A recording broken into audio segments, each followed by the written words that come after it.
En las entrañas de Valencia, donde el aire conserva olor a hierro y a incienso viejo, el barrio del Carmen amanecía cada día como una oración truncada.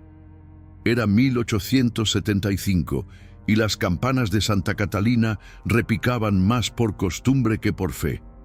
En aquellas calles estrechas, tan húmedas que los muros parecían sudar, las sombras eran más antiguas que las casas, y el río Turia corría con la lentitud cansada de quien ha visto demasiados cadáveres flotar.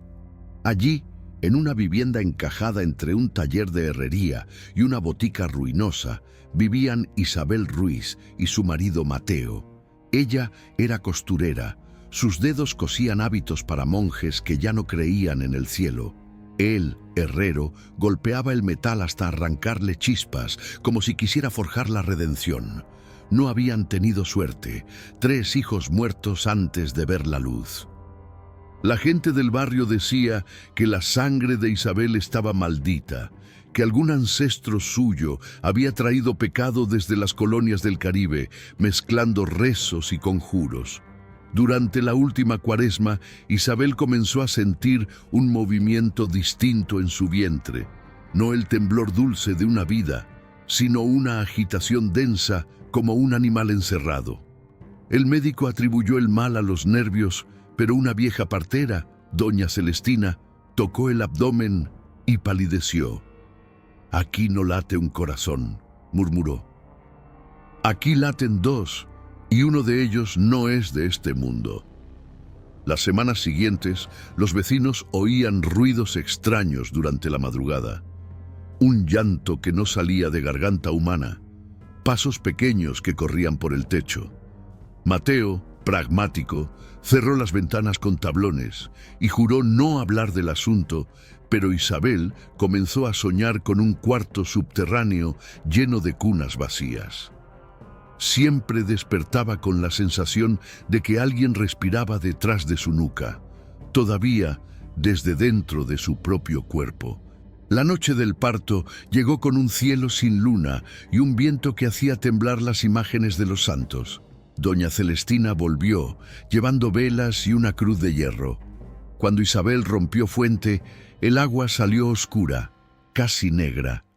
El padre Ignacio, el único cura que aún visitaba el barrio, bendijo el cuarto a distancia desde la puerta. Nadie quiso acercarse. El niño nació en silencio. No lloró, no se movió. Abrió los ojos, pupilas inmensas, sin color, reflejando la llama de las velas como si absorbiera la luz. En su espalda, bajo la piel delgada, algo se agitaba. Un bulto redondo, palpitante, conectado a un cordón que no terminaba nunca. Doña Celestina quiso cortarlo, pero la navaja se quebró. Entonces todos vieron cómo el bulto replegaba un momento y luego desaparecía dentro del cuerpo del niño, como si un segundo ser se escondiera bajo su carne. Isabel sonrió un instante, creyó haber traído vida, pero el aire del cuarto se volvió gélido. Las velas se apagaron y en la oscuridad un murmullo se deslizó, una oración en lengua que nadie supo reconocer. Cuando volvió la luz, el recién nacido miraba a su madre y en sus labios se dibujaba algo semejante a una sonrisa, demasiada conciencia para un infante.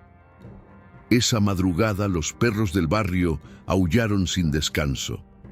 A la mañana siguiente, el agua de los pozos tenía un sabor metálico. Los vecinos decían que al amanecer, una neblina negra había salido por las rendijas de la casa de los Ruiz y se había quedado flotando sobre el tejado hasta el primer toque del Ángelus. Nadie se atrevió a entrar. Solo se escuchaba de cuando en cuando el suave tañido de una campanilla, como si dentro de la vivienda un recién nacido jugara con el tiempo. Los días siguientes al nacimiento transcurrieron en un silencio opresivo que se extendía como una plaga por el barrio del Carmen. Valencia, con su mezcla de opulencia eclesiástica y miseria portuaria, parecía contener la respiración. Las campanas de la Catedral de Santa María tocaban con un eco hueco, como si los bronces supieran que algo había roto el equilibrio entre el cielo y la tierra. El río Turia, que serpenteaba al borde de la ciudad, arrastraba hojas secas y murmullos que los pescadores juraban no ser del agua, sino de voces infantiles ahogadas. En la casa de los Ruiz, Isabel se negaba a mirar al niño. Lo había envuelto en paños blancos, pero estos se teñían de un gris sucio al amanecer, como si el bulto interno lo absorbiera todo. Mateo, con las manos ennegrecidas por el yunque, intentaba trabajar, pero el martillo se le resbalaba. En sus golpes veía el rostro de su hijo, con esos ojos que no parpadeaban. Doña Celestina regresó una vez más trayendo un frasco de aceite bendito y hierbas traídas de las sierras de Teruel. «Esto no es parto natural», dijo mientras untaba el umbral. «Es un eco de algo que el mar trajo de las islas, un útero que no soltó su carga». El niño no mamaba. En cambio, cuando Isabel se acercaba, el bulto en su espalda se agitaba y un hilo de leche se derramaba de sus propios labios, como si bebiera de ella a distancia. Isabel adelgazaba a ojos vistas, sus pechos se vaciaban y en las noches soñaba con un gemelo devorador, un ser que se había quedado en su vientre durante el embarazo, alimentándose de la vida que debía nacer. El padre Ignacio, alertado por los rumores, envió un acólito para bendecir la casa, pero el joven seminarista huyó al amanecer, balbuceando sobre sombras que se movían en las cunas vacías. Pronto, los síntomas se extendieron al barrio. Primero fue el pequeño López, un niño de 7 años que jugaba en las callejuelas empedradas. Al principio, solo dejó de crecer. Sus ropas le quedaban holgadas, pero su rostro se endurecía, como si el tiempo se negara a tocarlo. Sus padres lo llevaron al boticario, quien recetó jarabes de opio, pero nada surtía efecto. Por las noches, la sombra de López se proyectaba en la pared más larga que su cuerpo, estirándose hasta tocar el techo, y en ella se dibujaban formas. Un útero con venas palpitantes, un infante con 2 cabezas. Los vecinos oían risas ahogadas desde su ventana, no de niño, sino de algo que imitaba la inocencia. Luego vino María Herrera, la hija de la viuda que vendía pescado en el mercado de Ruzafa. Tenía 10 años y un temperamento vivo, pero una mañana despertó inmóvil en su catre. No era parálisis, sus ojos se movían, pero su cuerpo se negaba a envejecer. Intentó correr tras las palomas, pero sus pies se hundían en el suelo como raíces, y al atardecer su piel palidecía hasta volverse translúcida, revelando venas que latían en patrones extraños como un segundo corazón bajo la carne. La viuda Herrera, desesperada, consultó a una curandera gitana que pasaba por el puerto. «Es el útero negro», susurró la mujer, con ojos velados por cataratas. «Nació en la casa de los Ruiz y ahora camina por las alcantarillas. Se alimenta de lo que no se soltó, gemelos perdidos, almas que el parto retuvo». El barrio entero comenzó a cambiar. Las madres tocaban sus vientres con temor, y los niños evitaban jugar cerca de las casas antiguas, donde las grietas en las paredes parecían bocas que respiraban. En la Plaza de la Reina, durante una procesión de Corpus Christi, un bebé en brazos de su nodriza dejó de llorar de golpe. Su mirada se fijó en el vacío, y un bulto similar al de los Ruiz se formó en su nuca, palpitando al ritmo de los tambores. Los sacerdotes rociaron agua bendita, pero el líquido se evaporó antes de tocar la piel del infante, dejando un olor a azufre y leche agria. Mateo, incapaz de soportar el peso, confrontó a Isabel una noche de tormenta. «¿Qué pariste?», gruñó, mientras el trueno retumbaba como un lamento colectivo. «Esto no es nuestro hijo, es una plaga». Isabel, con voz quebrada, le contó sus sueños.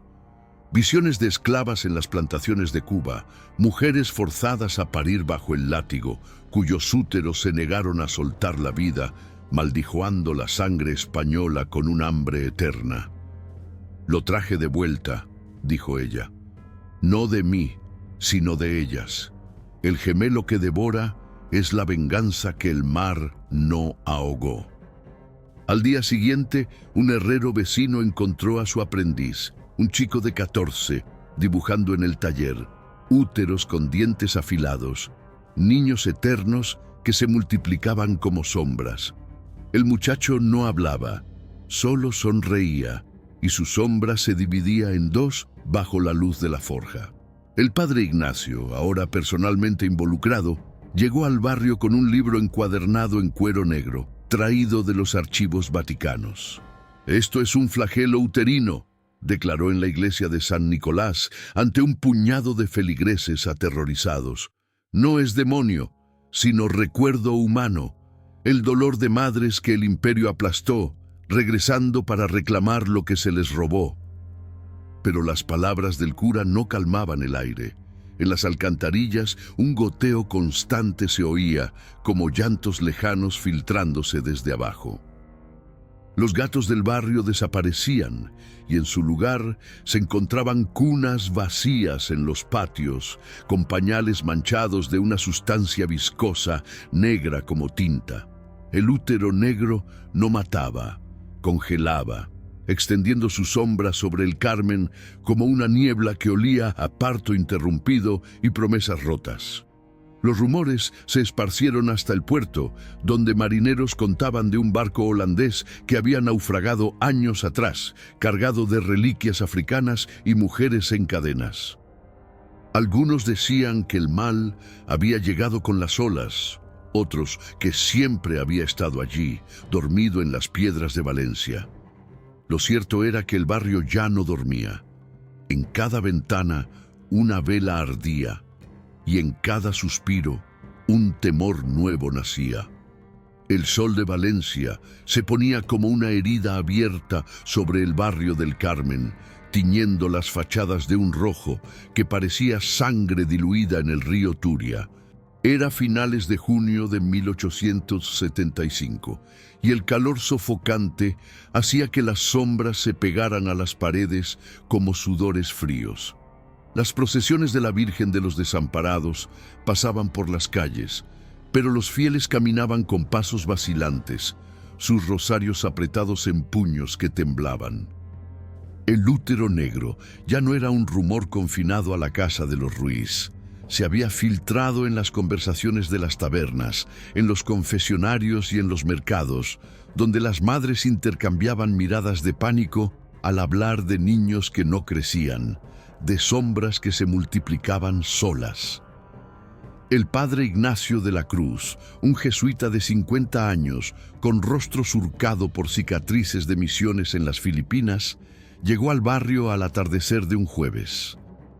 Su sotana negra absorbía la luz como un pozo, y en su mano derecha llevaba un maletín de cuero reforzado con cruces de plata, que contenía no solo Biblias, sino tratados prohibidos sobre posesiones uterinas y reliquias de exorcismos fallidos. Ignacio no era un cura común, había sido expulsado de la Compañía de Jesús por sus investigaciones sobre dolores coloniales, esos males que el Imperio Español había sembrado en las colonias y que ahora regresaban como ecos vengativos.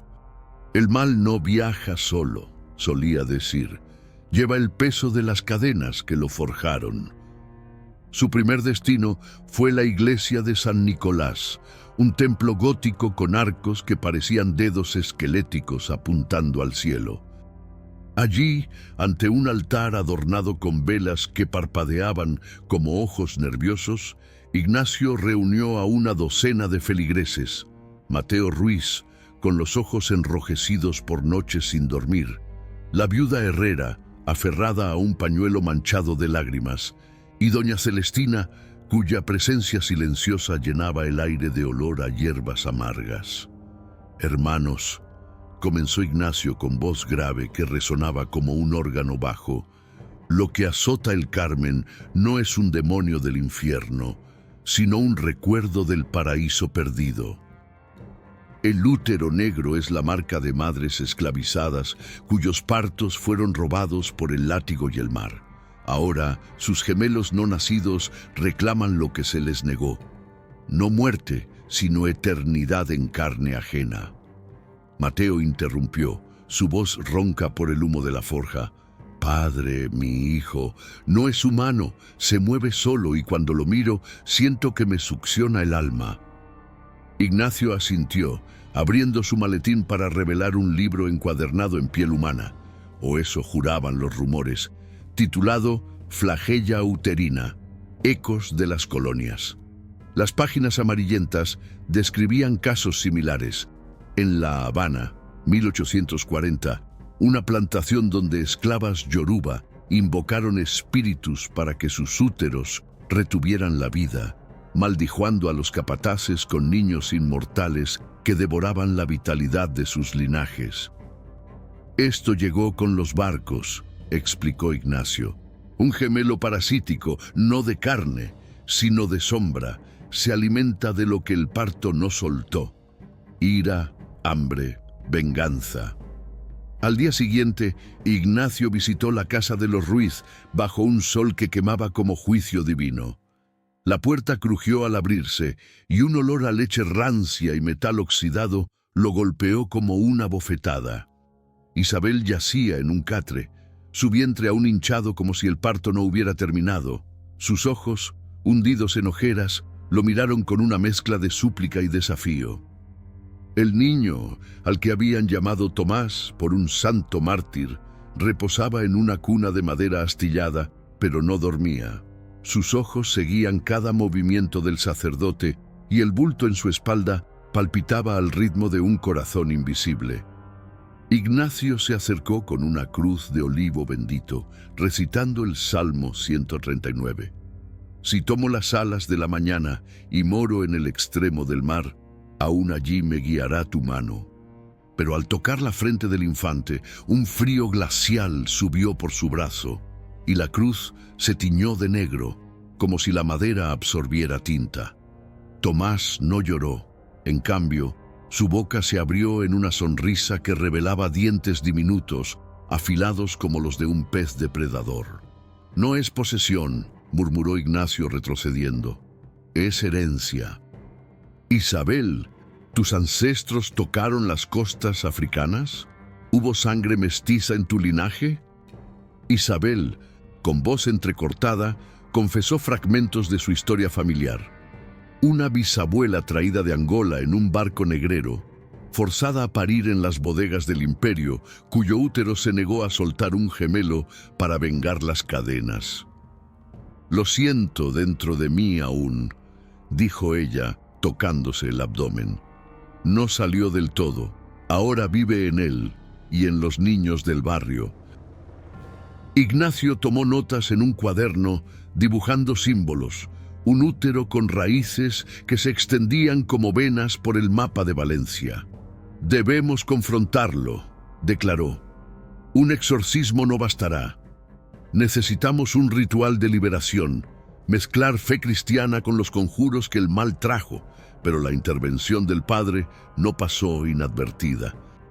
Esa noche, mientras Ignacio preparaba sales y reliquias en la sacristía, un grupo de niños del barrio, López, María y otros afectados, se reunió en la plaza sin que nadie los llamara.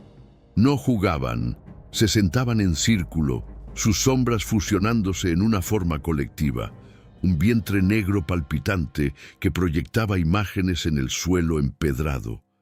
Un testigo, un panadero insomne, juró ver cómo las sombras se movían solas, formando rostros de mujeres encadenadas, gritando en lenguas antiguas.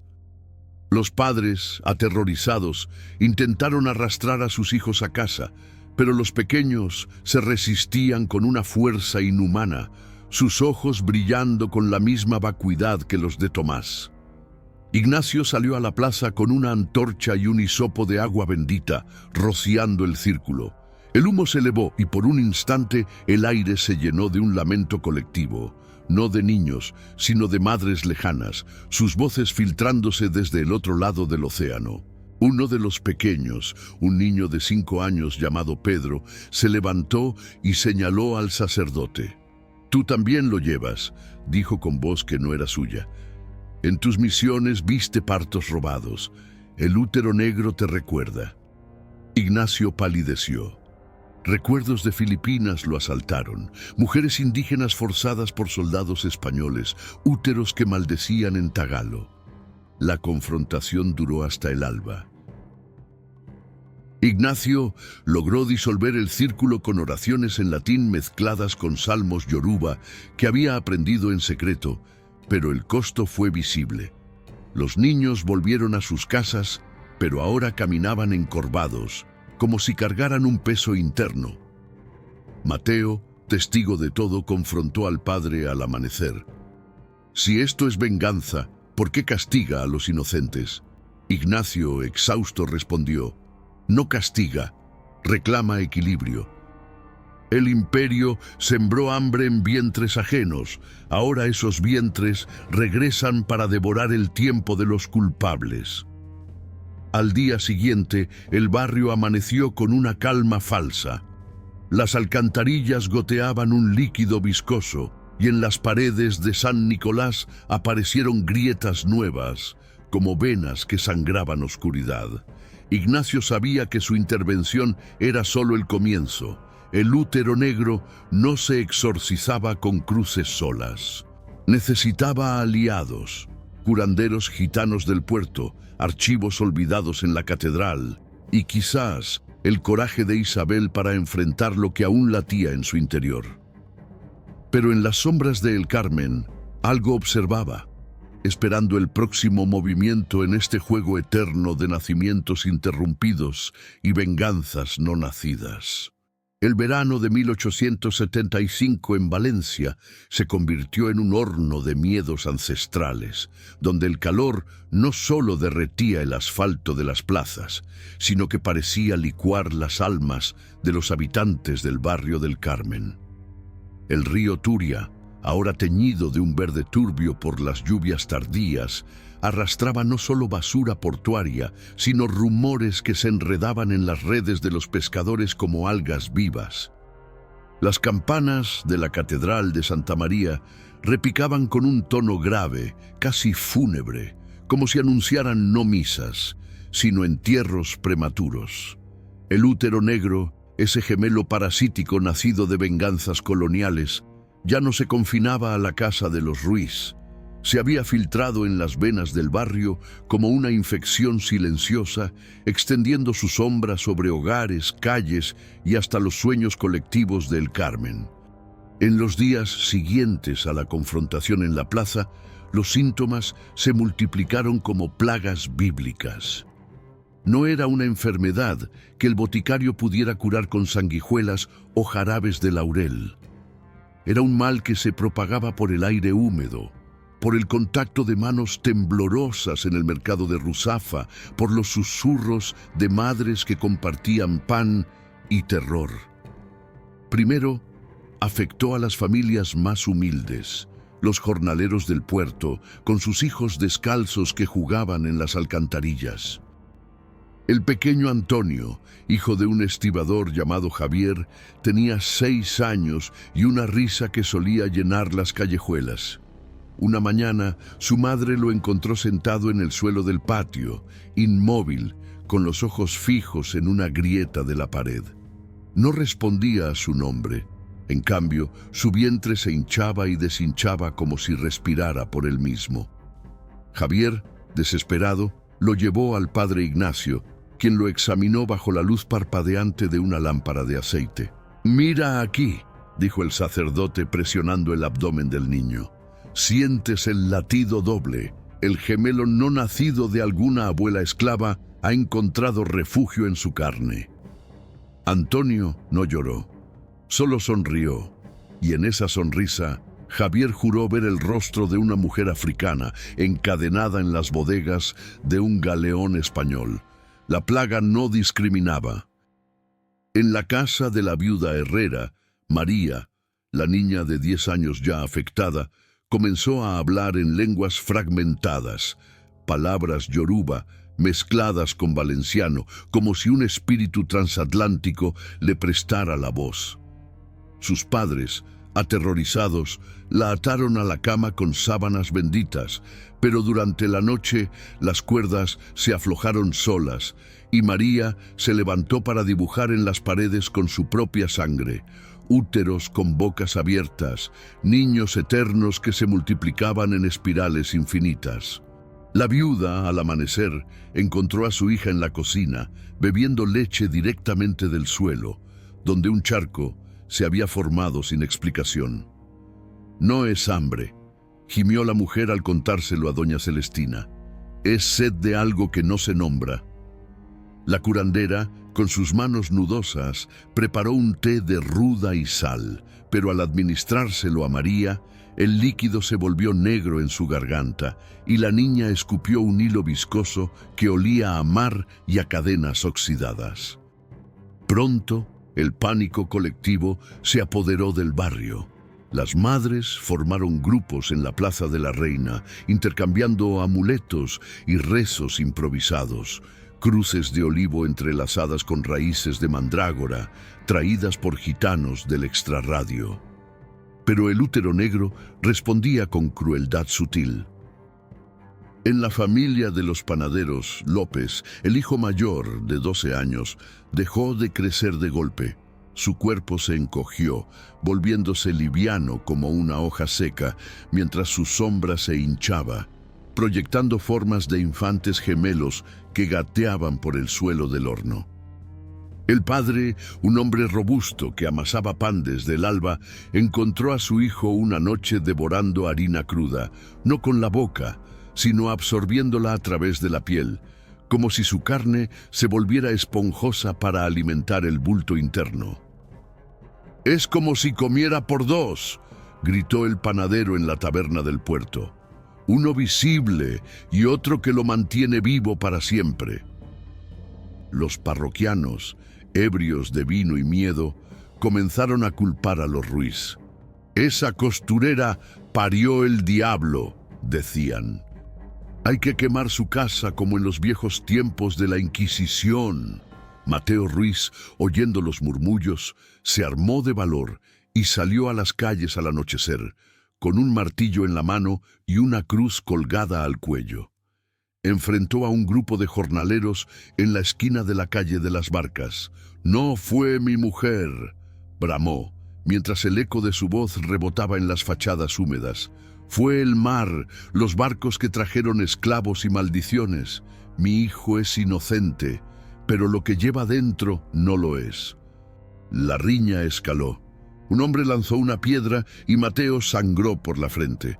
Pero en ese momento, un viento frío barrió la calle y las sombras de los presentes se fusionaron en una forma colectiva. Un vientre palpitante que latía al unísono con los corazones acelerados. Los agresores huyeron, balbuceando sobre demonios, y Mateo regresó a casa con la certeza de que el mal no se combatía con puños, sino con verdades enterradas. Isabel, mientras tanto, se hundía en un delirio febril.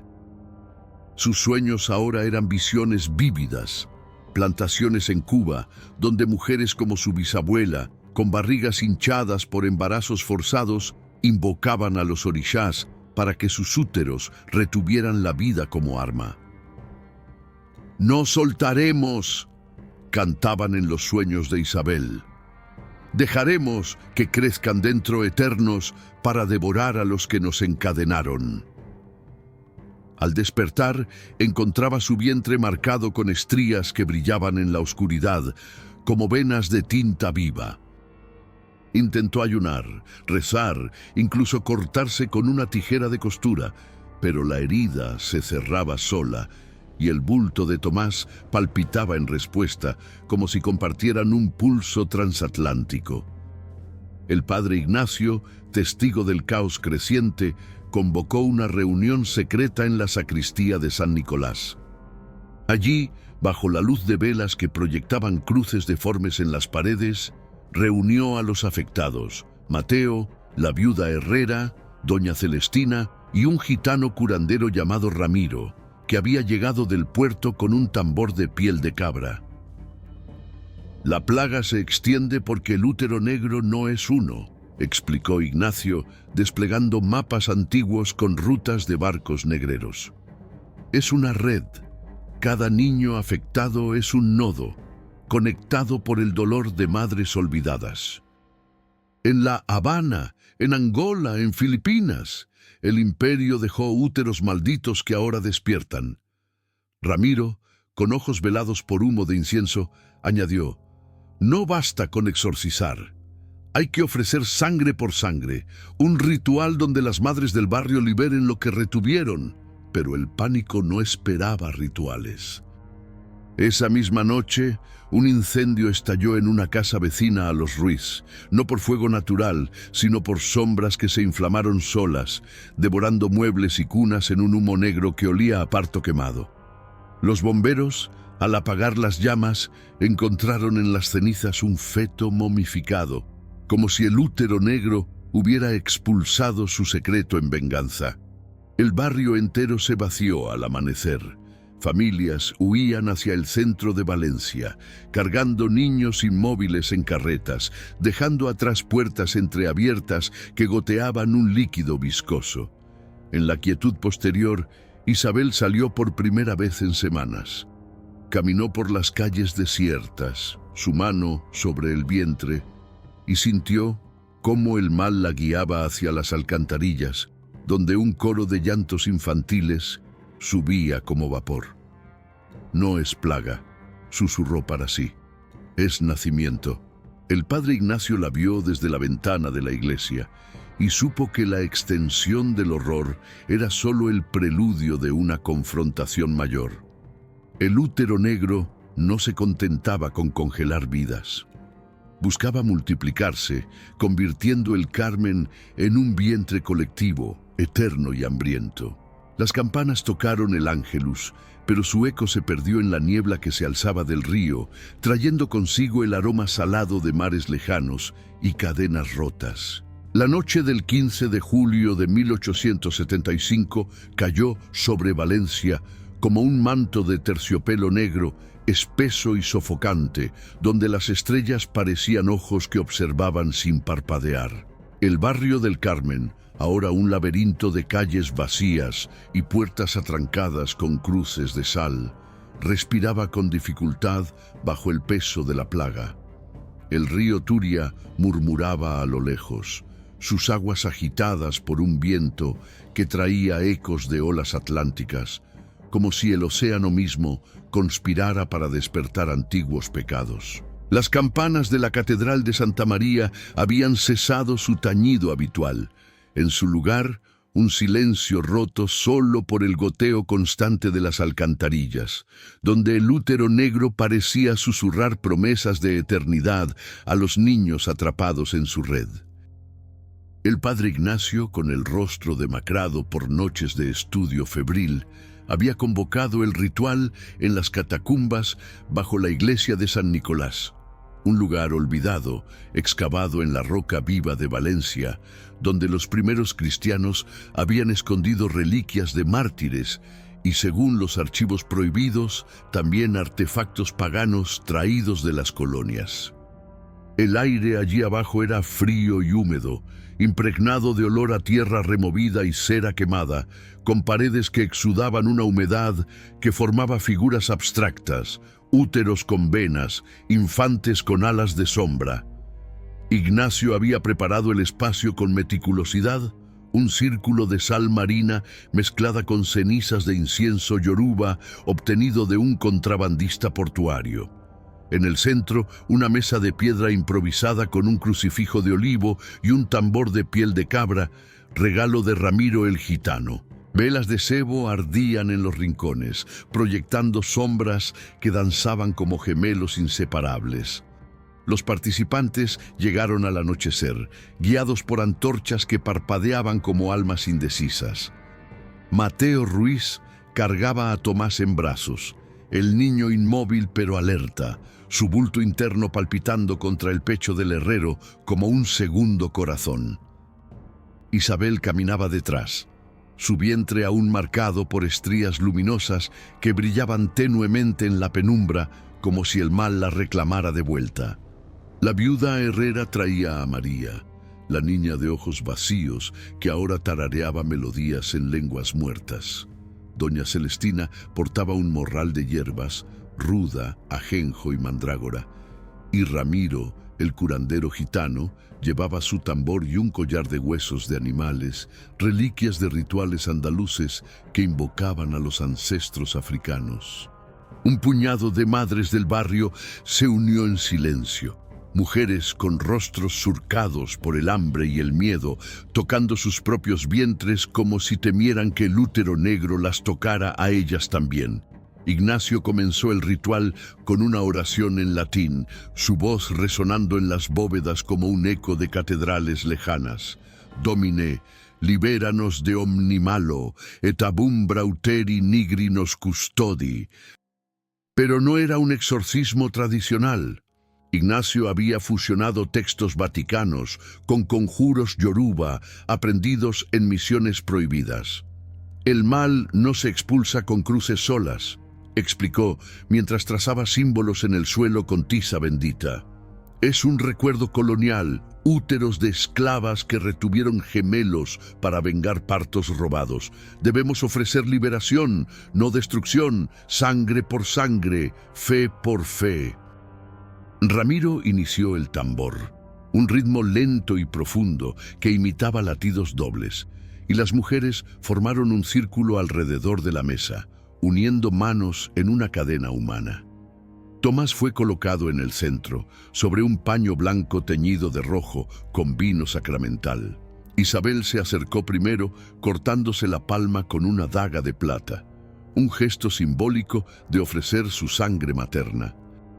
La gota cayó sobre el pecho del niño y por un instante el bulto se agitó violentamente como si el gemelo interno oliera la ofrenda.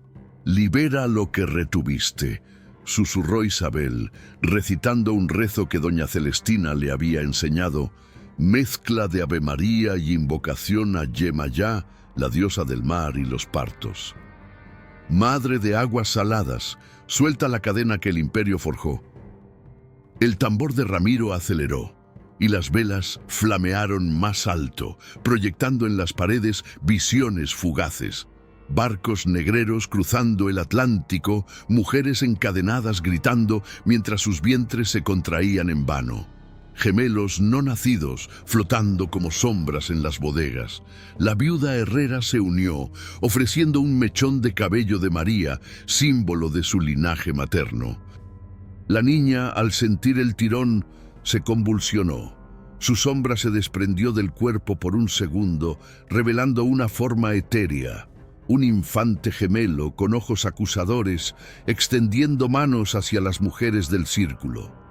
«¡Es ellas!», gritó la viuda, «las que el mar se tragó». Ignacio roció agua bendita mezclada con infusión de hierbas, recitando salmos en tagalo que había memorizado de sus días en Filipinas. El útero negro no es enemigo, es eco, libérenlo y libérense. El aire se llenó de un aroma salado, como si el océano ascendiera desde las grietas del suelo, y los participantes sintieron un alivio momentáneo. El bulto de Tomás se aplanó, y María parpadeó por primera vez en semanas, sus ojos recuperando un atisbo de color. Pero el ritual, en su clímax, se torció como una raíz envenenada. Cuando Mateo ofreció su sangre, un corte en la mano del herrero, simbolizando la paternidad culpable del imperio, el tambor de Ramiro se rompió de golpe, la piel de cabra desgarrándose como un vientre en parto. Un viento helado barrió las catacumbas, apagando todas las velas de una vez, y en la oscuridad un lamento colectivo surgió. No de los presentes, sino de cientos de voces lejanas, madres esclavizadas clamando justicia. Tomás se levantó solo, sus ojos brillando con una luz interna, y el bulto en su espalda se expandió, proyectando sombras que tocaron a cada participante. Isabel gritó al sentir su vientre contraerse de nuevo, como si el gemelo regresara a ella. La viuda herrera cayó de rodillas, su cabello encaneciendo en segundos, mientras María reía con una voz adulta, ronca: «No soltamos, reclamamos». Ignacio intentó restaurar el orden, encendiendo una vela con manos temblorosas y recitando el exorcismo mayor. Pero las palabras se ahogaron en un gorgoteo. El suelo de las catacumbas se humedeció, y un líquido negro, viscoso, cálido como sangre materna, comenzó a filtrarse desde las paredes, formando charcos que reflejaban rostros de niños eternos. Ramiro, el gitano, fue el primero en huir, balbuceando que el ritual había despertado no uno, sino miles de úteros. Una legión de gemelos no nacidos, ahora libres para multiplicarse. Mateo arrastró a Tomás de vuelta al círculo, pero el niño se resistió, sus uñas arañando como garras, y en la lucha el crucifijo de olivo se astilló, liberando un humo que olía a azufre y leche agria. El ritual colapsó en caos. Las mujeres del círculo se desmayaron una a una, sus vientres hinchándose visiblemente bajo los vestidos, como si el útero negro las impregnara en ese instante. Isabel, en el centro, vio visiones finales. Su bisabuela en las plantaciones de Angola, riendo mientras maldecía a los capataces españoles: «Sus hijos devorarán los vuestros desde dentro». Cuando la luz de una antorcha exterior iluminó las catacumbas, traída por un acólito alarmado, el grupo yacía exhausto, pero el daño estaba hecho. Tomás dormía ahora, pero su bulto latía más fuerte, y en los ojos de María brillaba una inteligencia antigua, vengativa. Ignacio, arrodillado en el charco negro, recogió fragmentos del tambor roto y susurró: «No fue liberación, fue invocación. El útero negro aceptó nuestra sangre y ahora nos une a su red». Al amanecer, el barrio del Carmen despertó con un nuevo horror. No solo los niños afectados, sino madres adultas que sentían movimientos internos, como si la plaga hubiera saltado generaciones. Las catacumbas quedaron selladas con sal y oraciones, pero el eco del ritual persistía en el aire, un pulso doble que anunciaba que la venganza colonial no se exorcizaba, se multiplicaba, extendiendo sus raíces por las venas de Valencia como una semilla plantada en suelo maldito. El padre Ignacio sabía que el fracaso de esta noche era solo un capítulo. El verdadero clímax vendría cuando el útero negro exigiera no solo eternidad, sino dominio total sobre los vivos y los no nacidos.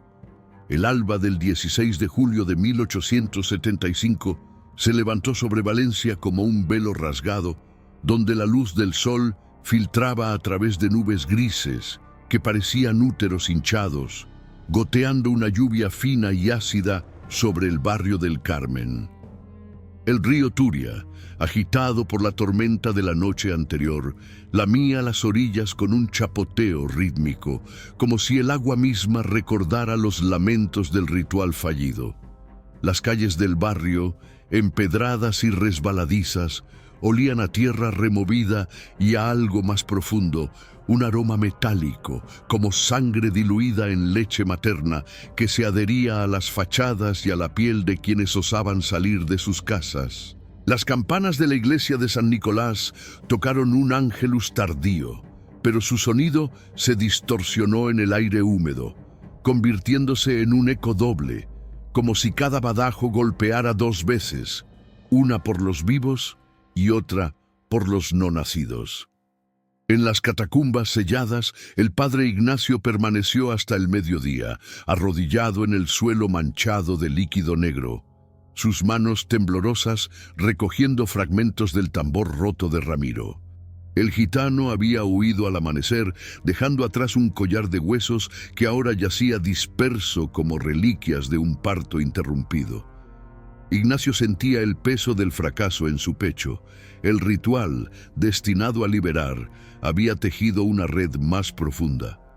«No expulsamos el mal», murmuró para sí mientras trazaba cruces en el aire con un dedo manchado de sal. «Lo despertamos». El útero negro ya no es individual, es colectivo, uniendo sombras en un vientre compartido. Sus ojos, inyectados en sangre por la vigilia, se posaron en las grietas de las paredes, donde formas etéreas se movían, siluetas de niños gemelos, sus manos entrelazadas, extendiéndose hacia él como raíces vivas. Arriba, en el barrio, las consecuencias del ritual se manifestaron como una niebla invisible que se filtraba por las rendijas de las puertas y ventanas. Isabel Ruiz fue la primera en sentir el vínculo siniestro. Al regresar a su casa con Mateo y Tomás, su vientre se contrajo de nuevo, no con dolor de parto, sino con una conexión palpitante que la unía a las otras madres del círculo. Podía sentirlas, el pulso acelerado de la viuda Herrera en su propia carne, el latido doble de María resonando en su pecho como un eco transatlántico. «No estamos solas», susurró Isabel, tocándose el abdomen mientras Tomás dormía en su cuna, su bulto ahora más prominente, como si hubiera absorbido la energía del ritual. «El útero nos une, lo que una siente todas lo compartimos». Mateo, exhausto y con la mano vendada por el corte ritual, intentó consolarla, pero al mirarla vio su sombra proyectarse en la pared. No una sola figura, sino dos entrelazadas, madre e hijo, con un tercer bulto emergiendo como un gemelo espectral. La viuda Herrera, de vuelta en su modesta vivienda cerca del mercado de Ruzafa, experimentó el horror de manera más visceral. María, la niña de 10 años, se sentó en el suelo de la cocina y comenzó a dibujar con carbón en las baldosas. No garabatos infantiles, sino mapas precisos de úteros interconectados, con venas que serpenteaban desde la casa de los Ruiz hasta la suya, pasando por las catacumbas y el río. «Mira, madre», dijo María con voz ronca, adulta, que no era suya. «Somos una. El ritual nos cosió». La viuda sintió un tirón en su vientre, vacío, desde la muerte de su marido años atrás, pero ahora hinchándose como si un embarazo tardío la reclamara. Salió a la calle, donde otras mujeres del barrio, las que habían participado en el círculo, se reunían espontáneamente en la Plaza de la Reina, sus rostros pálidos iluminados por la lluvia. No hablaban, solo se miraban, y en ese instante un gemido colectivo escapó de sus labios, sincronizado con el de Isabel a cuadras de distancia. Sus sombras se fusionaron en el suelo mojado, formando un vientre colectivo que palpitaba al unísono, proyectando visiones compartidas. Plantaciones en Angola, mujeres encadenadas pariendo gemelos que el mar devoraba, sus almas regresando ahora para reclamar cuerpos en Valencia. El vínculo se extendió más allá de las madres. Los niños afectados, Tomás, María, Antonio, el hijo del estibador, y ahora otros como el pequeño Pedro de la panadería, comenzaron a reunirse en las tardes, atraídos por un instinto invisible. No jugaban, se sentaban en círculos improvisados en patios abandonados o bajo los arcos de la lonja de la seda, sus ojos vacíos fijos en el centro, donde sus sombras se entretejían en una forma única. Un útero negro colectivo, con múltiples cabezas de infantes emergiendo como frutos maduros. Los padres, al intentar separarlos, sentían un rechazo físico. Mateo, por ejemplo, al tocar a Tomás, experimentó un vértigo que lo hizo ver flashes de su propia genealogía, abuelos capataces en Cuba, manos manchadas de sangre esclava, como si el mal lo integrara a la red para juzgarlo. No es solo en los niños, le confesó Mateo al padre Ignacio esa tarde en la sacristía de San Nicolás. Lo siento en mí, como si mi sombra tuviera un gemelo que me devora desde dentro. Ignacio, alertado por los rumores, salió a investigar. En la plaza encontró a una docena de niños en círculo, sus cuerpos inmóviles, pero sus sombras vivas, danzando en patrones hipnóticos que imitaban contracciones uterinas. Al acercarse, el sacerdote sintió el tirón. Su propia sombra se elongó, uniéndose al colectivo, y por un instante fue arrastrado a una visión compartida, no suya, sino de todas. Un barco negrero cruzando el Atlántico en 1780, bodegas llenas de lamentos, úteros de esclavas reteniendo gemelos como acto de resistencia, maldijuando la sangre española con eternidad hambrienta. «¡Retroceded!», gritó Ignacio, rociando agua bendita del hisopo. «En el nombre de Cristo, disolveos». Pero el líquido se evaporó en el aire, y las sombras respondieron con un susurro colectivo. «Somos uno, el ritual nos liberó para unirnos». El sacerdote retrocedió, su sotana rasgada por un viento invisible, y corrió de vuelta a la iglesia, donde encontró a Ramiro esperándolo. El gitano había regresado con ojos llenos de temor. «Fallamos, padre», dijo Ramiro tocando su tambor roto. «El útero no se libera, se multiplica. Ahora, cada sombra en el Carmen es un nodo en su red». El pánico se profundizó con el atardecer. En las tabernas del puerto, marineros contaban visiones, redes que se rompían solas, trayendo alzas de peces muertos con formas de fetos. En las casas, padres como Javier el estibador encontraban a sus hijos durmiendo con sonrisas idénticas, sus bultos internos sincronizados en un pulso que resonaba por todo el barrio. Isabel, en su casa, sintió el clímax del vínculo. Un sueño colectivo invadió a todas las madres al unísono, donde caminaban por un vientre gigante, el de Valencia misma, pisando venas que latían con nombres de esclavas olvidadas. Al despertar, todas sangraban de la nariz, un hilo rojo que olía a sal marina, y en las paredes de sus hogares aparecían marcas, úteros dibujados con sangre, conectando las casas como un mapa vivo. Mateo, incapaz de soportar la unión siniestra, intentó romper el lazo, quemando paños de la cuna de Tomás, pero las llamas se apagaron solas, y en su lugar un humo negro se elevó, formando rostros de gemelos que lo miraban con acusación. «El imperio nos unió en culpa», le dijo Isabel con voz serena, casi extasiada. «Ahora el útero nos une en redención, o en castigo». Ignacio, desde la sacristía, planeaba un contrarritual, convocar a obispos de la catedral, traer reliquias de santos protectores de partos, pero en su corazón sabía que el mal había evolucionado. Las sombras colectivas no eran solo horror, eran memoria viva, uniendo el pasado colonial al presente en un tapiz de venganza que se tejía con cada latido doble. El barrio del Carmen, una vez un mosaico de vidas separadas, ahora pulsaba como un solo organismo, su sombra colectiva extendiéndose hacia el río Turia, donde el agua se oscurecía, prometiendo que la red no se detendría en las fronteras de Valencia. Las campanas tocaron vísperas, pero su eco era un lamento compartido, un recordatorio de que en la oscuridad las sombras no se disipan, se entrelazan, eternas e inseparables. La medianoche del 17 de julio de 1875 envolvió el barrio del Carmen en un sudario de niebla espesa que subía del río Turia como el aliento de un gigante dormido, cargado de sal y recuerdos ahogados.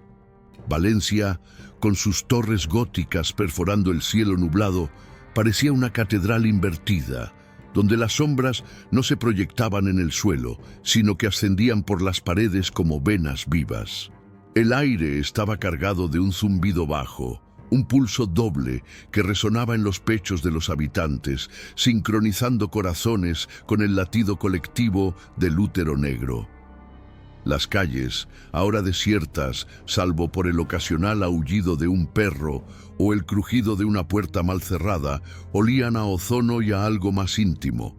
el aroma metálico de sangre materna filtrándose desde las alcantarillas como un secreto que ya no podía contenerse. Las campanas de la Catedral de Santa María habían enmudecido por completo. En su lugar, un silencio opresivo, roto solo por susurros internos que cada uno oía en su mente, como si el mal hubiera aprendido a hablar directamente al alma.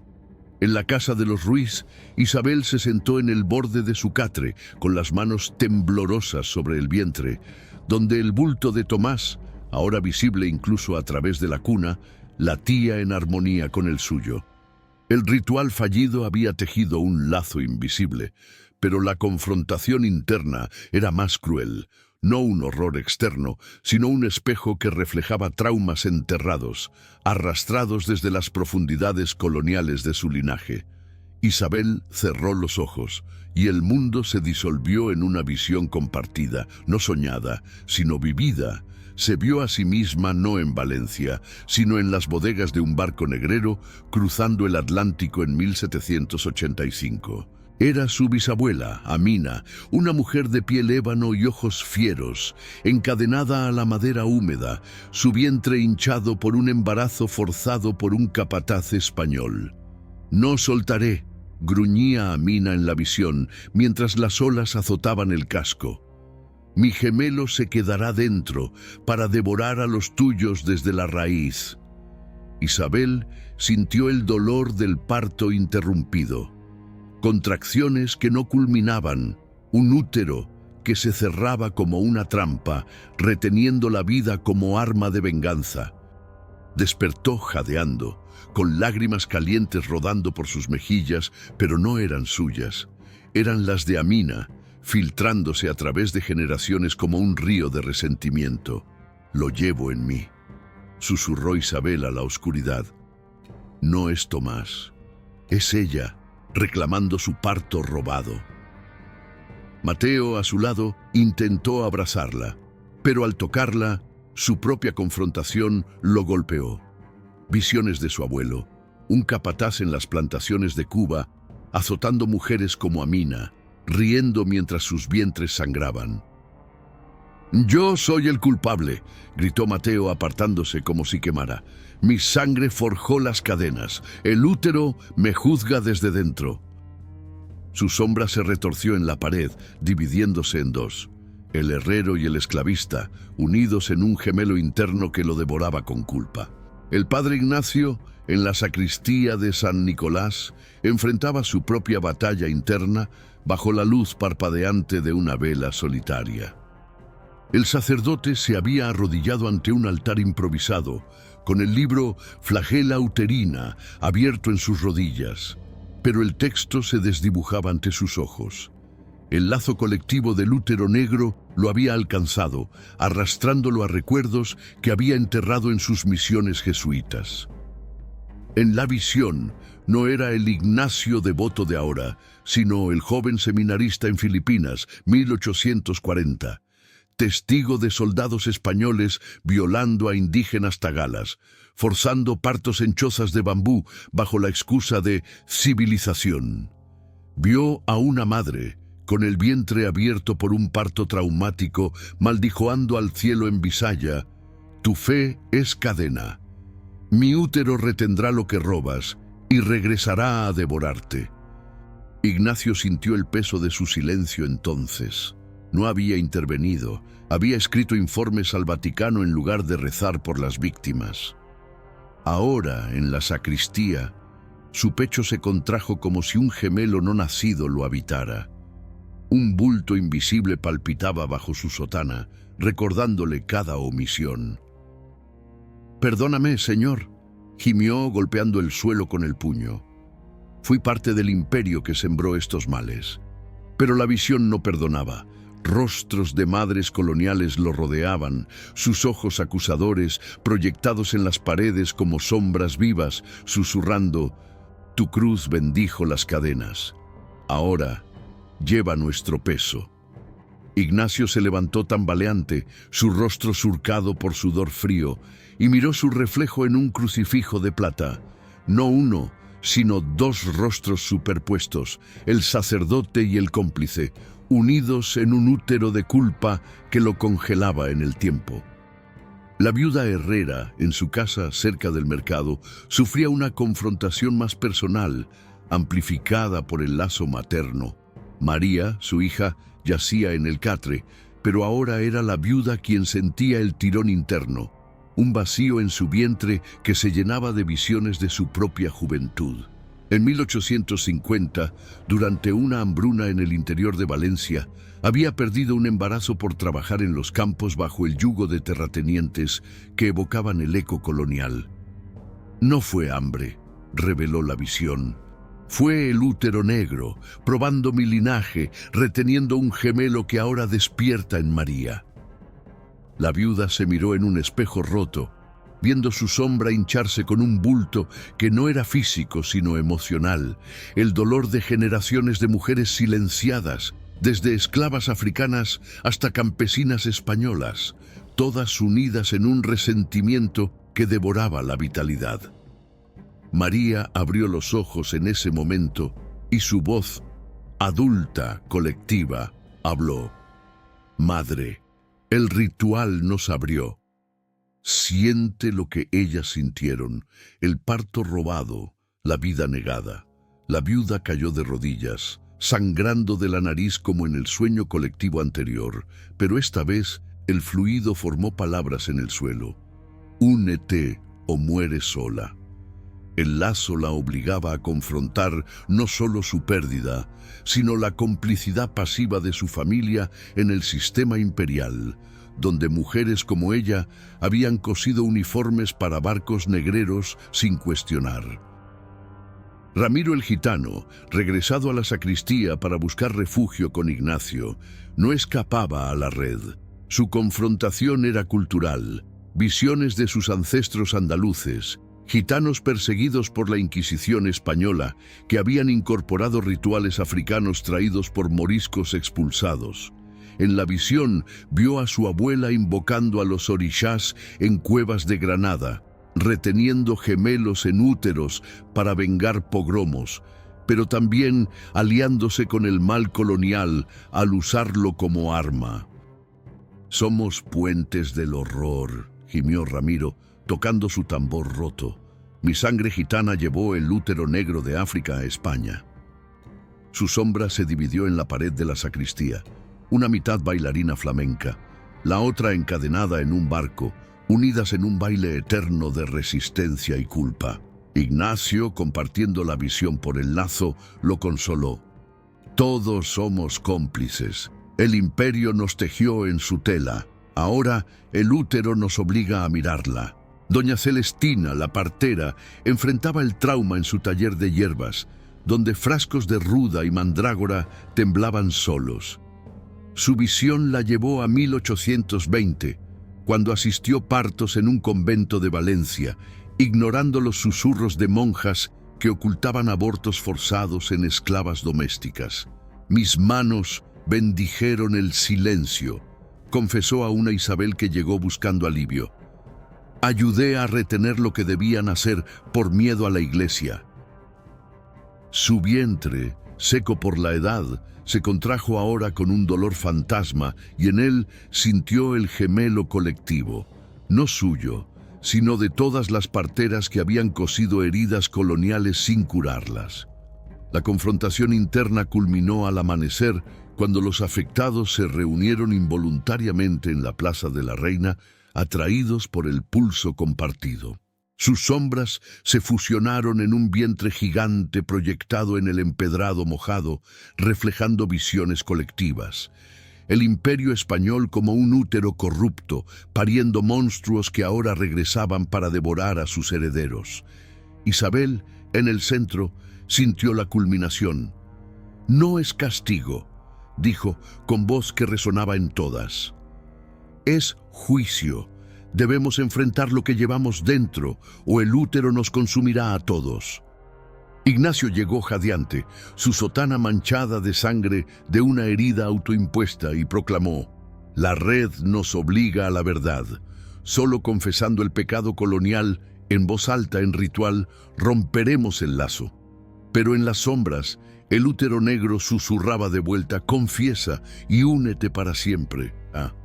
El barrio pulsaba con esa tensión interna, un corazón doble que latía entre culpa y redención, extendiendo sus raíces más profundas en las almas de Valencia, donde el pasado no se exorcizaba, se integraba, eterno e inexorable.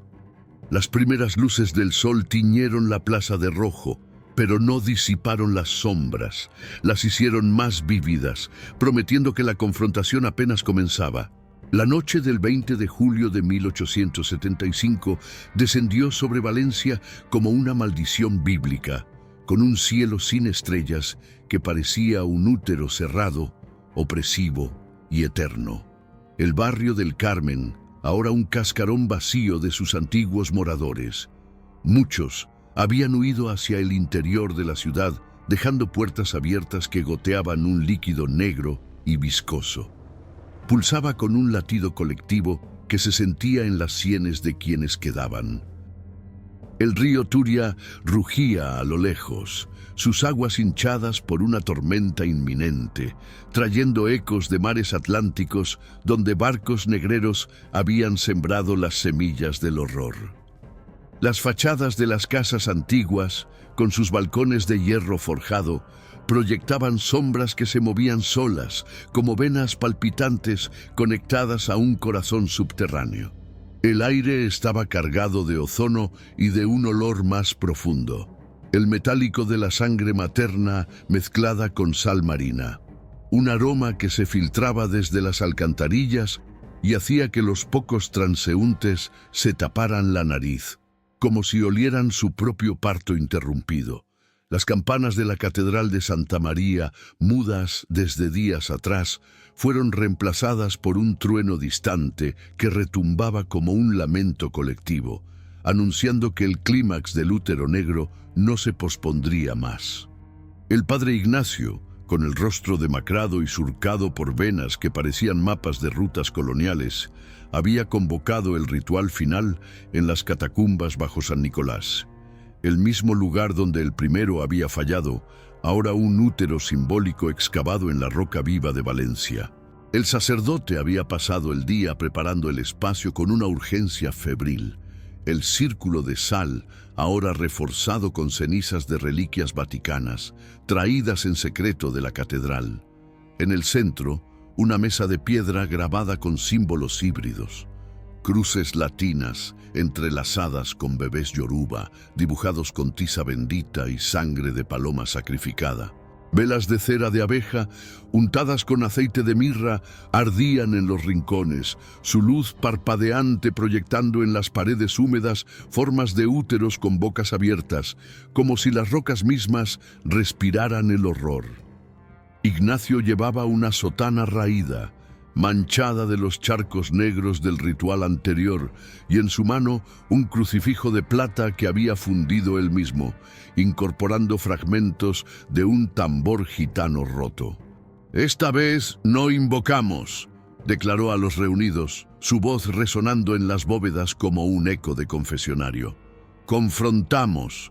El útero negro nos ha unido en culpa. Ahora lo disolvemos con verdad absoluta». Los participantes llegaron al anochecer, atraídos no por voluntad propia, sino por el lazo colectivo que tiraba de sus sombras como hilos invisibles. Isabel Ruiz lideraba, con Tomás en brazos. El niño, ahora de ojos que brillaban con una luz interna, su bulto en la espalda expandido como un segundo torso, palpitando al ritmo de un corazón que no era el suyo. Mateo caminaba a su lado, el herrero con el martillo colgado al cuello como un talismán profano, su rostro marcado por la confrontación interna que lo había dejado con ojeras profundas y una mano temblorosa. La viuda herrera traía a María, la niña cuya piel ahora era translúcida, revelando venas que latían en patrones dobles, como si su cuerpo fuera un puente entre mundos. Doña Celestina portaba un mortero con hierbas frescas, ruda, verbena y sangre de dragón.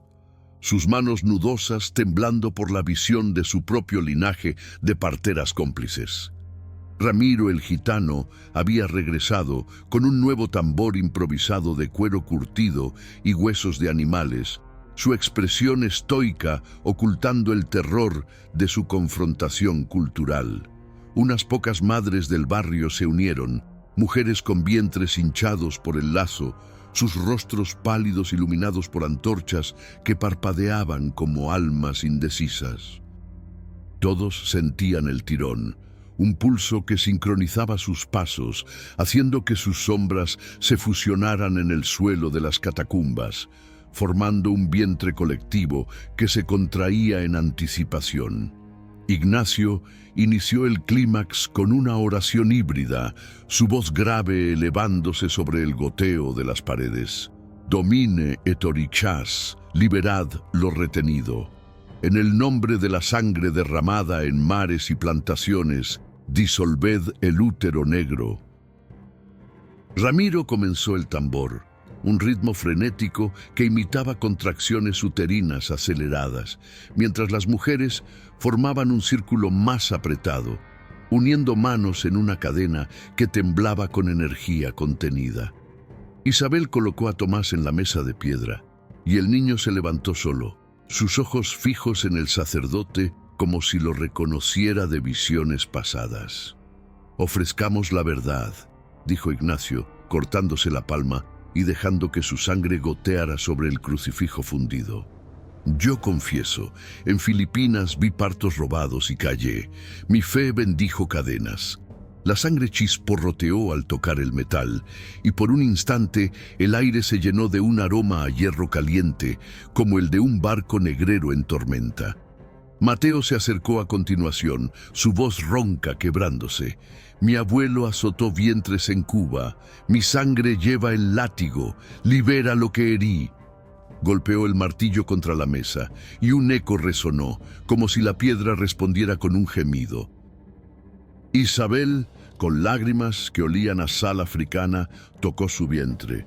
«Mi bisabuela retuvo gemelos en Angola. Yo parí la venganza, perdóname por continuarla». Su confesión provocó un temblor en las catacumbas. El suelo se agrietó y un líquido negro brotó, pero esta vez no viscoso, sino luminoso, como sangre purgada. La viuda Herrera y doña Celestina ofrecieron sus traumas, pérdidas en hambrunas, partos silenciados.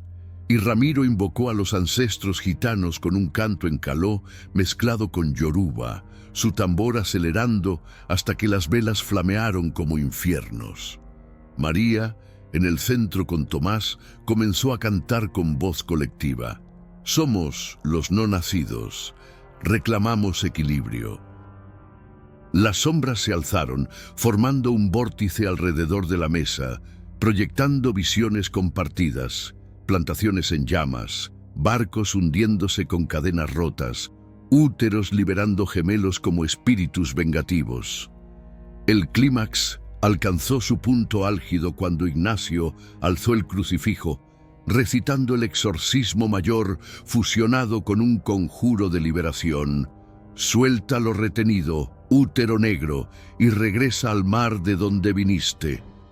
El metal brilló y un viento helado barrió las catacumbas, apagando velas y haciendo que el tambor de Ramiro se acelerara hasta romperse de nuevo.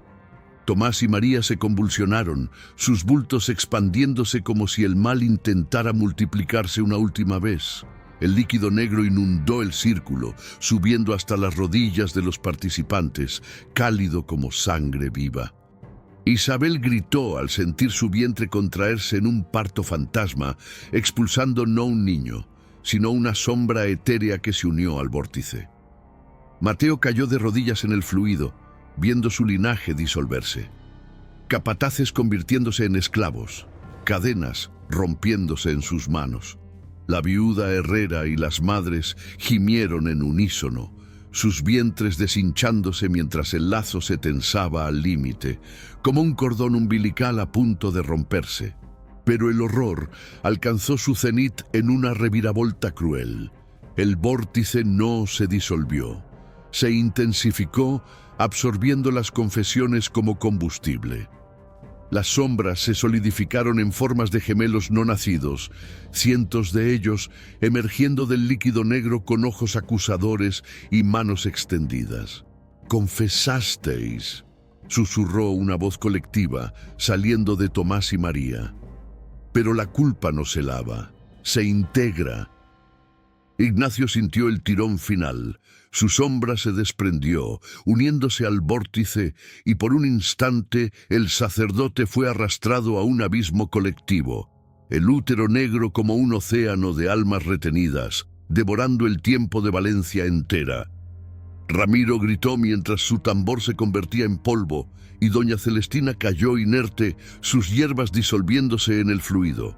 El crucifijo se astilló en las manos de Ignacio, liberando un humo que olía a azufre y libertad negada, y el suelo tembló como en un parto global.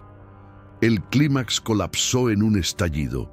El líquido negro retrocedió de golpe, dejando a los participantes exhaustos en un charco seco, sus sombras regresando a los cuerpos, pero marcadas para siempre.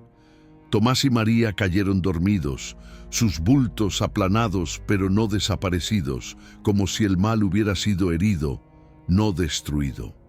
Isabel jadeó, sintiendo un vacío en su vientre, pero también una paz frágil.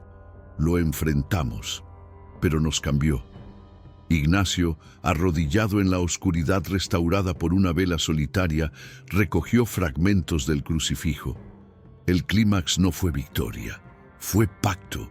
El útero negro se retiró, pero dejó semillas en nosotros. Las catacumbas quedaron en silencio, salvo por el goteo distante, un recordatorio de que el horror, en su punto álgido, no terminaba. Se transformaba, extendiendo sus raíces hacia un amanecer incierto, donde Valencia pulsaba con un latido doble, eterno y reclamante. El trueno retumbó afuera, lavando las calles con lluvia que olía a mar y redención incompleta, prometiendo que el clímax era solo el umbral de un horror mayor. El amanecer del 21 de julio de 1875 se filtró en las catacumbas bajo San Nicolás como una luz enferma, pálida y temblorosa, que apenas disipaba las sombras adheridas a las paredes húmedas. Valencia despertaba con un suspiro colectivo, el río Turia calmado tras la tormenta pero aún turbio, arrastrando hojas y murmullos que sonaban como llantos ahogados de infantes lejanos. El barrio del Carmen, marcado por la lluvia ácida de la noche, olía a tierra removida y a un residuo persistente. El metálico de sangre materna evaporada, mezclado con el salitre del mar, que parecía haber subido desde las alcantarillas para reclamar su parte. Las fachadas de las casas ahora salpicadas de grietas nuevas, como venas cicatrizadas, proyectaban sombras que se movían con lentitud. No con furia, sino con la resignación de un mal herido, pero no extinguido. Las campanas de la Catedral de Santa María tocaron un toque matutino tardío, su eco doble aún presente, pero debilitado, como si el útero negro hubiera retrocedido, dejando en su estela un vacío que dolía más que el horror pleno. El clímax del ritual había terminado, pero la resolución era amarga. No una victoria limpia, sino un pacto forzado, un equilibrio precario donde las almas confrontadas cargaban ahora con el peso de lo retenido, transformadas en guardianes involuntarios de la venganza colonial. El padre Ignacio fue el primero en levantarse del suelo de las catacumbas, sus rodillas arrodilladas en el charco seco donde el líquido negro se había evaporado, dejando un residuo cristalino que crujía bajo sus pies como huesos de fetos momificados. Su sotana, rasgada y manchada de sangre propia y ajena, colgaba de sus hombros como una piel mudada. El crucifijo fundido yacía astillado en su mano, su plata opaca reflejando un rostro demacrado que ya no era solo el del sacerdote, sino un híbrido marcado por visiones de Filipinas y Angola.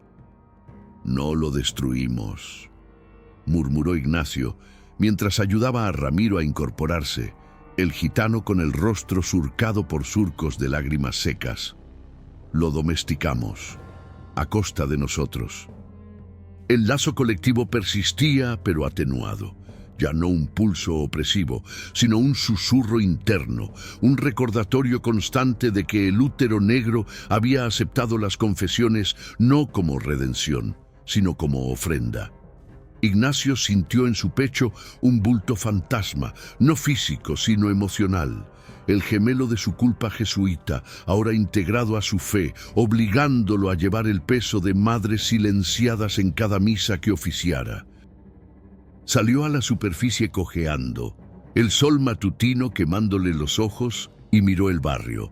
Las grietas en las paredes se habían cerrado parcialmente, pero en ellas quedaban marcas sutiles, como estrías que brillaban tenuemente al amanecer, un mapa vivo de la resolución incompleta. Isabel Ruiz emergió de las catacumbas con Tomás en brazos, el niño dormido por primera vez en semanas, su bulto en la espalda aplanado pero no desaparecido, un pulso débil, como un corazón en hibernación, que latía en sincronía con el de ella. La costurera caminaba con una postura encorvada, su vientre ahora vacío de contracciones, pero lleno de un vacío resonante. La visión de su bisabuela Amina se había integrado a su ser, no como posesión, sino como herencia viva.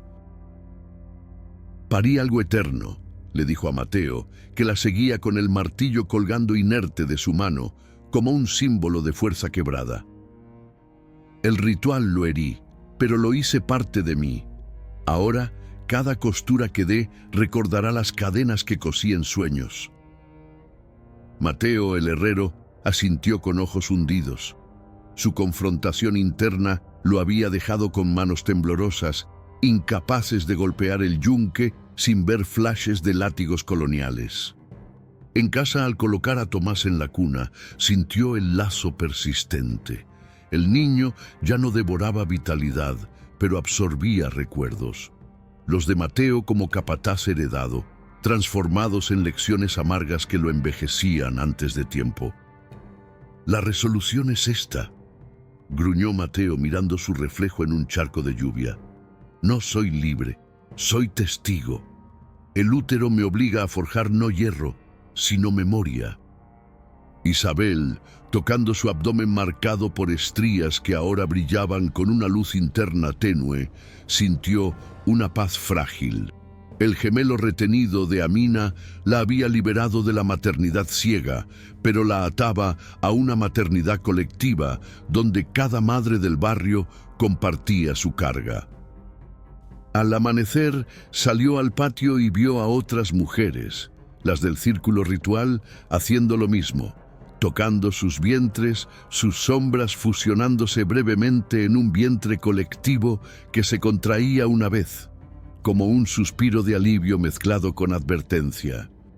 La viuda Herrera regresó a su casa cerca del mercado de Ruzafa con María a cuestas, la niña ahora quieta pero con ojos que parpadeaban con inteligencia antigua, como si el clímax hubiera transferido parte del útero negro a su alma en lugar de su carne. La viuda, con el cabello encanecido prematuramente y un andar lento, sentía el costo personal en cada paso. Su vientre, antes vacío, ahora resonaba con ecos de pérdidas pasadas. El embarazo perdido en la hambruna de 1850, ahora revivido como un gemelo espectral que la obligaba a confrontar su complicidad en el silencio imperial. «No más viudez sola», le dijo a una vecina que había participado, una panadera con rostro pálido. «El ritual nos unió en esto. El mal se retiró, pero dejó huellas. María ya no es solo mía, es de todas las madres retenidas». En la cocina, al preparar un té de hierbas que doña Celestina le había dado, la viuda vio su sombra proyectarse en la pared. No una silueta solitaria, sino entrelazada con la de Amina y otras esclavas, sus manos unidas en un gesto de costura invisible, tejiendo un tapiz de resolución amarga donde la venganza se convertía en legado. María, despertando, sonrió por primera vez con inocencia genuina, pero en esa sonrisa latía el susurro: somos libres, pero recordamos. La viuda lloró, no de dolor, sino de una aceptación forzada, sabiendo que el lazo colectivo las había salvado del caos total, pero a costa de una eternidad compartida, donde cada noche soñarían con partos coloniales como un rezo interminable. Doña Celestina, la partera, fue quien más sintió la amargura en su cuerpo envejecido. Al salir de las catacumbas, sus manos, siempre firmes en partos, temblaban incontrolablemente, marcadas por visiones de conventos donde había asistido silenciosamente a abortos forzados en esclavas. Mis hierbas no curaron, las envenené, confesó a Ramiro, que caminaba a su lado con el tambor improvisado colgando como un fardo. El clímax me integró al útero. Ahora, cada remedio que prepare llevará el eco de lo retenido.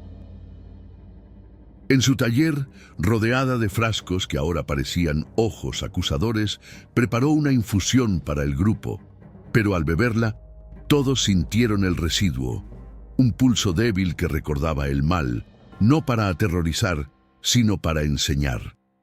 Ramiro, el gitano, compartía el costo cultural. Su nuevo tambor ya no invocaba ancestros con pureza. Cada golpe resonaba con el lazo, obligándolo a viajar no como curandero libre, sino como portador de la memoria híbrida, gitana y africana, unida por el imperio. La resolución es exilio interno, dijo tocando los huesos del instrumento. El útero nos dejó vivir, pero nos marcó como puentes eternos. El barrio entero reflejaba la secuela. Las alcantarillas ya no goteaban líquido negro, pero un olor persistente, a mar y cadenas, flotaba en el aire, y las madres caminaban con una conciencia nueva, tocando sus vientres como si cargaran no hijos, sino historias. Familias que habían huido regresaban tentativamente, atraídas por el pulso atenuado, y en la plaza de la Reina, un círculo espontáneo se formó al mediodía, no de niños, sino de adultos confesando en voz baja sus linajes coloniales, un eco del ritual que se extendía como una misa laica. Ignacio, desde la puerta de San Nicolás, ofició una bendición improvisada, pero sus palabras eran híbridas, latín mezclado con yoruba, reconociendo que la fe debía absorber el mal para sobrevivir. La amargura es esta, proclamó. El útero negro no se fue, se transformó en nosotros. Llevamos su eternidad como penitencia para que Valencia no olvide. Pero en el fondo, el sacerdote sentía el pacto. El clímax había herido al mal, pero lo había hecho parte de la ciudad. Un latido doble que pulsaba en las venas del río Turia, en las piedras del Carmen, prometiendo que la resolución no era fin, sino un respiro antes de que el horror renaciera en formas sutiles. Al atardecer, Isabel miró a Tomás jugar por primera vez, un gateo lento con sombra que se elongaba sola, y susurró: «Somos guardianes ahora, la venganza duerme, pero sueña». El sol se hundió en el horizonte, tiñendo el barrio de rojo sangre, un recordatorio de que en la oscuridad colonial la paz era siempre temporal, y la amargura, el verdadero legado del útero negro. El ocaso del 25 de julio de 1875 se extendió sobre Valencia como un velo de seda ennegrecida, donde el sol se hundía en el horizonte del río Turia con la lentitud de un parto agotado, tiñendo las aguas de un rojo diluido que parecía sangre materna lavada por el tiempo. El barrio del Carmen, marcado por los ecos del clímax en las catacumbas, respiraba con una calma frágil, como un vientre que ha expulsado su carga, pero aún late con recuerdos no resueltos. Las calles empedradas, ahora secas tras días de lluvia intermitente, olían a tierra fértil, mezclada con un residuo sutil. el salitre del mar Atlántico, filtrado desde las alcantarillas como un susurro de cadenas oxidadas, un aroma que se adhería a la piel y evocaba no terror, sino una melancolía profunda, la de un mal que se ha integrado al tejido de la vida. Las fachadas de las casas antiguas, con sus grietas cicatrizadas como estrías de un parto colectivo, proyectaban sombras que ya no se movían con furia, sino con gracia etérea, elongándose al atardecer como dedos que acarician en lugar de arañar. Las campanas de la Catedral de Santa María volvieron a tañer, su eco ahora puro y singular, sin el pulso doble del útero negro, pero cargado de una resonancia nueva, un lamento poético que se elevaba sobre la ciudad, recordando que el horror no se borra, sino que se transforma en eco eterno, un legado que susurra en las venas de Valencia para generaciones venideras. En la casa de los Ruiz, Isabel se sentó en el umbral de la puerta con Tomás gateando a sus pies por primera vez con movimientos fluidos no congelados en la eternidad del mal. El niño, de ojos ahora claros y curiosos, reía con una inocencia que ocultaba el bulto aplanado en su espalda, un pulso débil como un corazón en reposo, que latía solo en sueños profundos, recordando la red colectiva que el ritual había tejido y disuelto a medias. Isabel, con su vientre marcado por estrías que brillaban tenuemente bajo la luz crepuscular, sentía el eco eterno en cada respiración. La voz de su bisabuela Amina, no como posesión, sino como compañera silenciosa, una herencia que la había liberado del miedo ciego para abrazar una maternidad ampliada, donde cada costura en su taller evocaba no solo tela, sino las cadenas rotas de Angola. El útero negro no se fue, le dijo a Mateo, que se acercaba con un martillo limpio, forjado de nuevo con manos firmes pero temblorosas. Se convirtió en eco, ahora vive en nosotros como memoria, no como plaga. Tomás crecerá, pero llevará el susurro de los no nacidos, para que no repitamos los pecados del imperio. Mateo, el herrero transformado, asintió con una sonrisa amarga. Su confrontación interna lo había envejecido 10 años en días, pero también lo había hecho más sabio, golpeando el metal ahora con golpes que resonaban como oraciones, forjando no armas de opresión, sino herramientas de liberación. El eco es eterno, replicó él, tocando la cabeza de su hijo. Nos obliga a recordar, mi abuelo azotó, pero yo repararé. Valencia no olvidará, porque nosotros no lo permitiremos.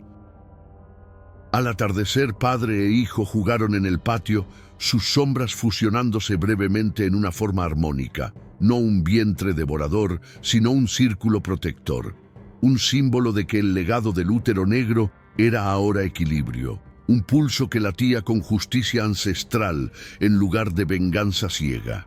El padre Ignacio, desde el campanario de San Nicolás, observaba el barrio con ojos que habían visto abismos coloniales y regresado cambiados.